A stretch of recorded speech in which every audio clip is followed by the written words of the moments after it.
Hey, hey, hey.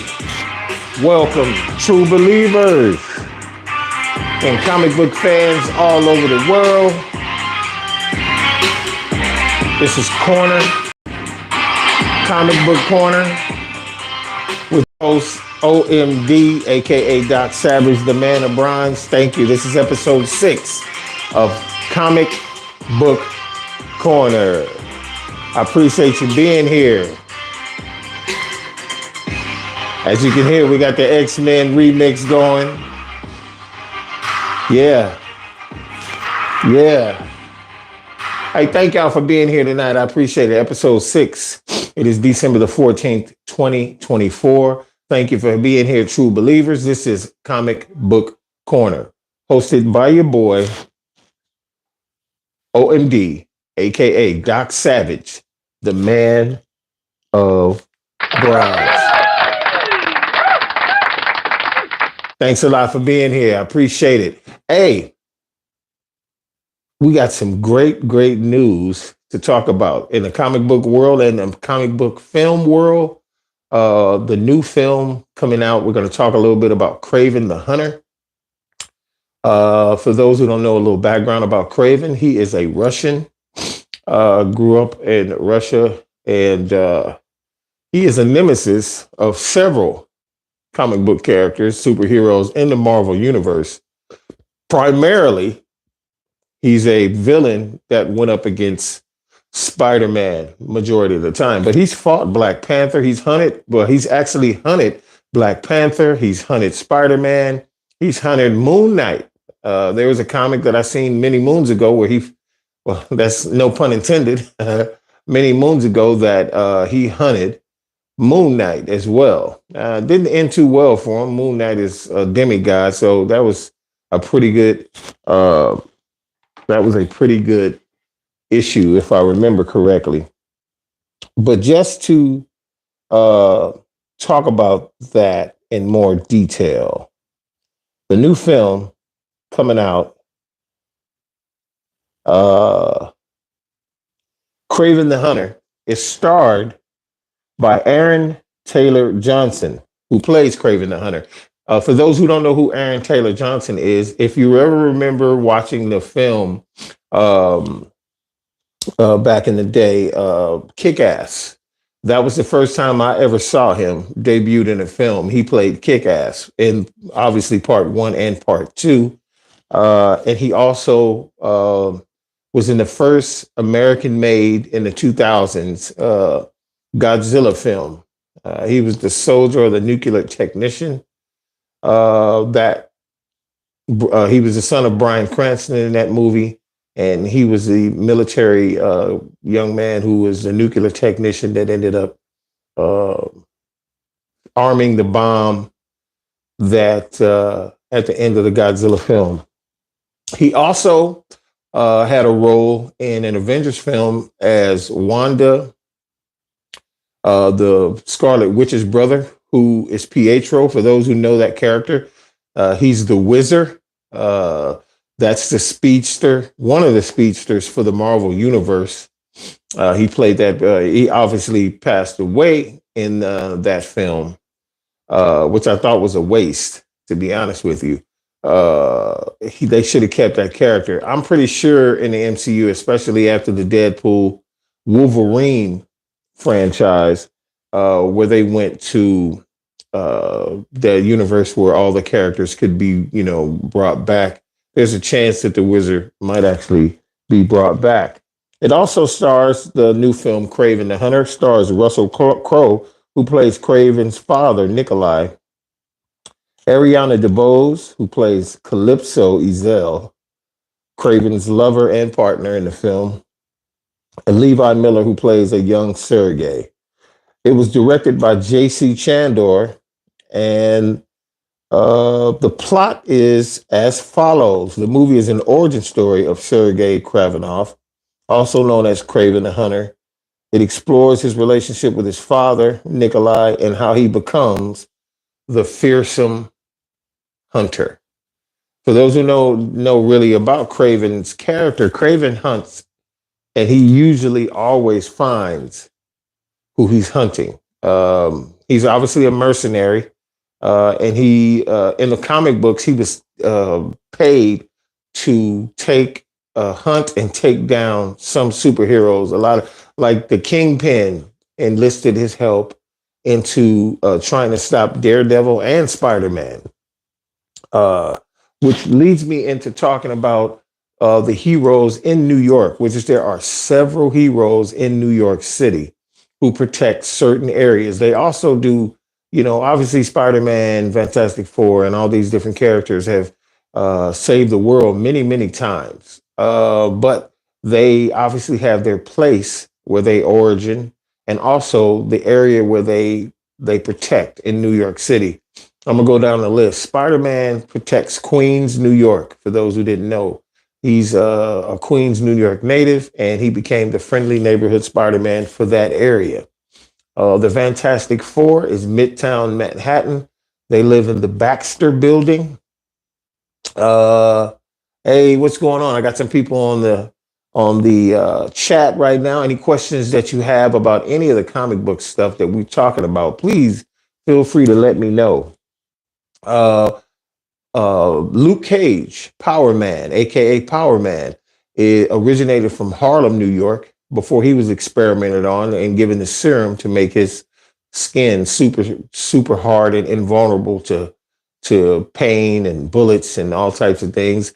He watches over Harlem, New York.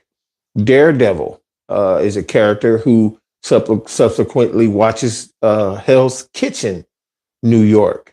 And for those who didn't know about this particular character that I'm about to mention, please go look him up and find out his origin story. His name is Night Thrasher. He is a African American hero. He's a cross between several different heroes, spanning different comic book companies. He's a Batman, Daredevil, um, the Punisher cross. He's a cross between all those heroes. He was the leader of a group, which a lot of people don't know about, and I think Marvel should probably kind of think about delving into letting people know about this particular group. They're called the Defiant Ones. He was the leader of the Defiant Ones at one time. And let me see, somebody's asking me something. I really can't see that. I got bad peepers now, man. I can't see nothing. I'm gonna have to get all the way up on the screen.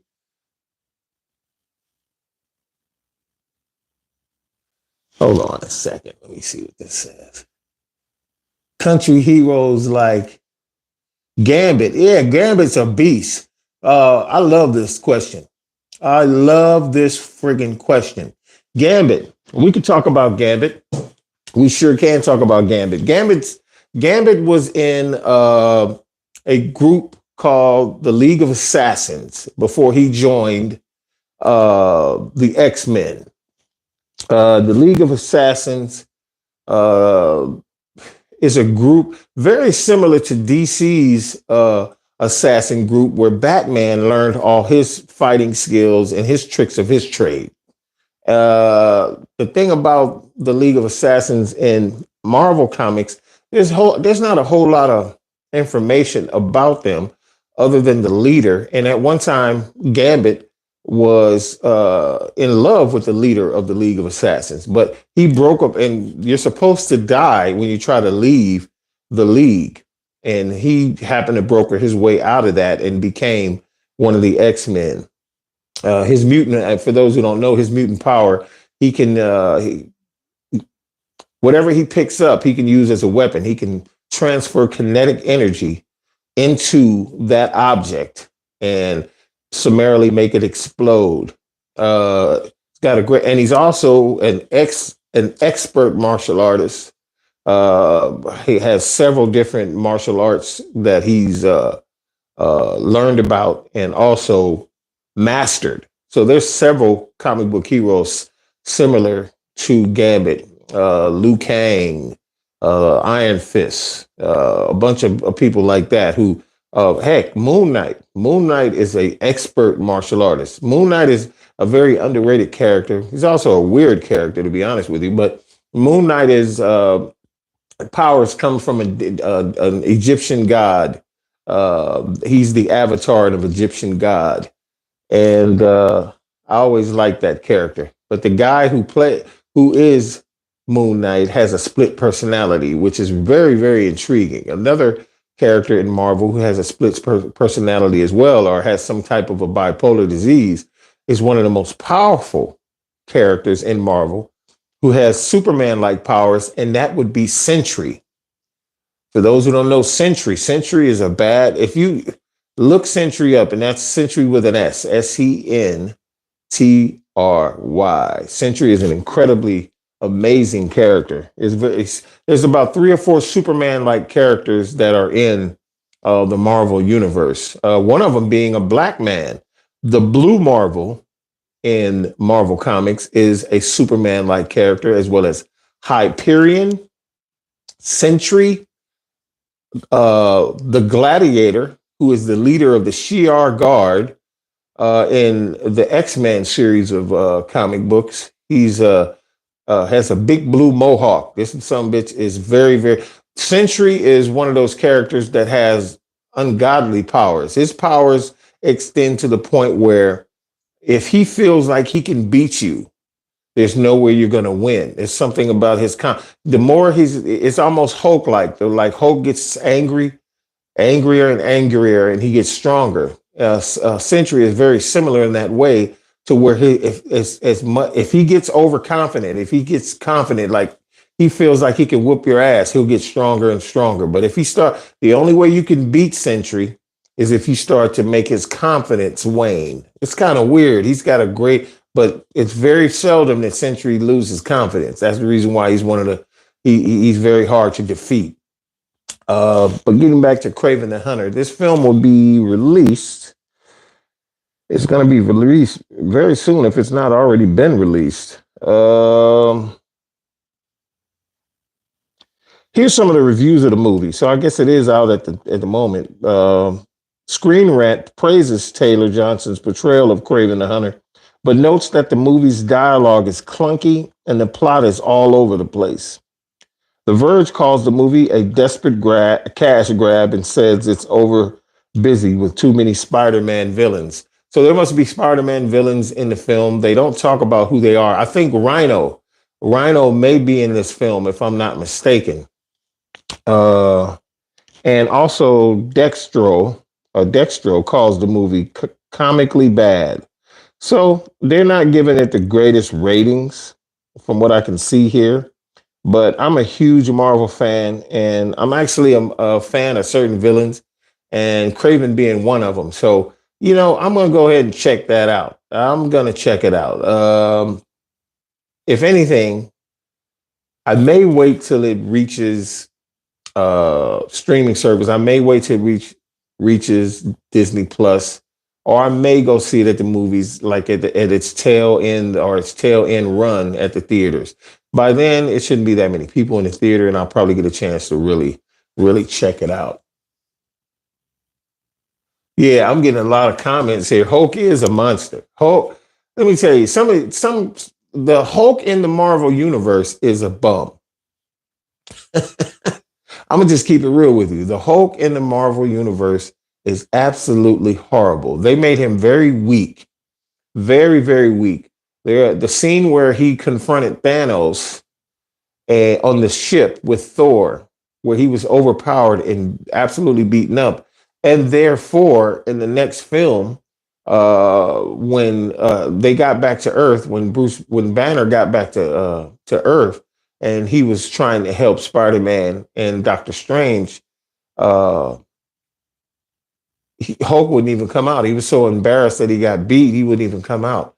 So I don't know why they're going with that premise to make Hulk, weak. And they're talking about making the film World War Hulk, where Hulk is like a Hulk breaker. I mean, as far as like he can break the whole damn world. And they've made him so weak, I don't know how they're going to return him back to prominence and make him as powerful as he probably needs to be in these films, since they went that direction and kind of made him weak. I don't know.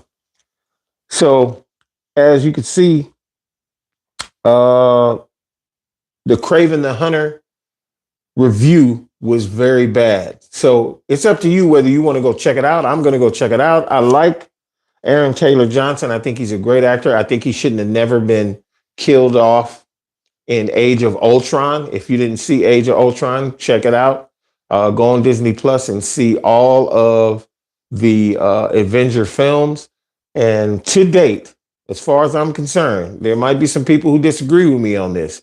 To date, the greatest Marvel film that has ever been created by Marvel Comics or Marvel Studios, I should say, is Marvel, the Avengers Captain America Civil War, not the Avengers Civil War, but Captain America Civil War, whereby Spider-Man was introduced, Black Panther was introduced, and also Captain America and Iron Man had a magnificent fight at the end of this film. That was the greatest Marvel film ever made so far. Obviously, the best Marvel film ever made so far was Blade, and a lot of people don't realize that Blade, the Wesley Snipes film, the first Blade movie, which was a Marvel Comics, a Marvel film. It wasn't under Marvel Studios at that time. Marvel Studios wasn't even around. They were about Marvel Comics and Marvel Films was about to be go bankrupt, and New Line Cinema released Blade, and that movie blew up, and it saved Marvel. It saved Marvel. So Wesley Snipes' film should be commended as the film that saved Marvel Studios and brought them to where they are today. That's a little tidbit for you if you didn't know. Uh, some of the other news that's involved in what's going on with Marvel is the announcement that Denzel Washington will have a role in the new Black Panther film. I guess that would be Black Panther 3. When I haven't gotten the title yet from that movie. I don't know what it's going to be as far as the title. I don't even know what his part is going to be, but it's been announced that Denzel Washington, he also acknowledged that himself, that he would be a part of the new Black Panther film. And it will be produced by Ryan Coogler and directed by Ryan Coogler. I think the producer may be Ryan Coogler and Michael B. Jordan. Yeah, Michael B. Jordan's been involved in most of those films. The second one where he was Killmonger, it's been three actually. It's been three. So this will be Black Panther 4. There's been Black Panther, and then it was Black Panther with Killmonger as the villain, and the third one was the Submariner, and a Cool Khan, as they call him in the film. And I love the fact that they changed the Submariner into a Hispanic or a Mayan character versus him being Atlantean from the lost city of Atlantis.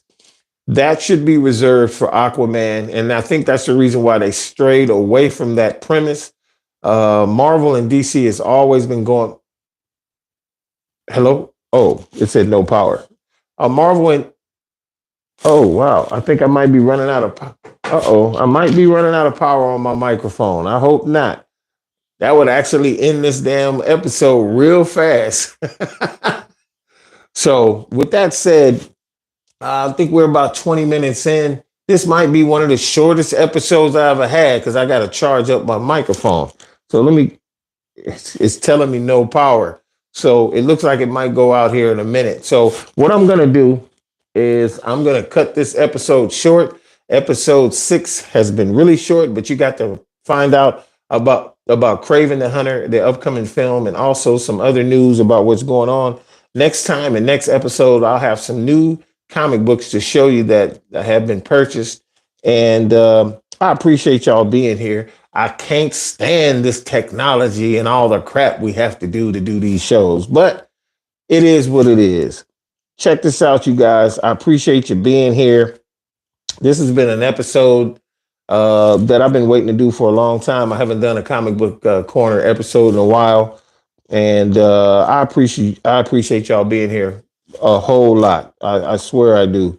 It's been a real blessing to be able to bring you the content I have on Corner Store Television. And I'm about to get the hell up out of here before this shit turns off. Thank y'all so much. I'll catch you next time, true believers. It's your boy, OMD, aka Doc Savage, the man of bronze. Peace.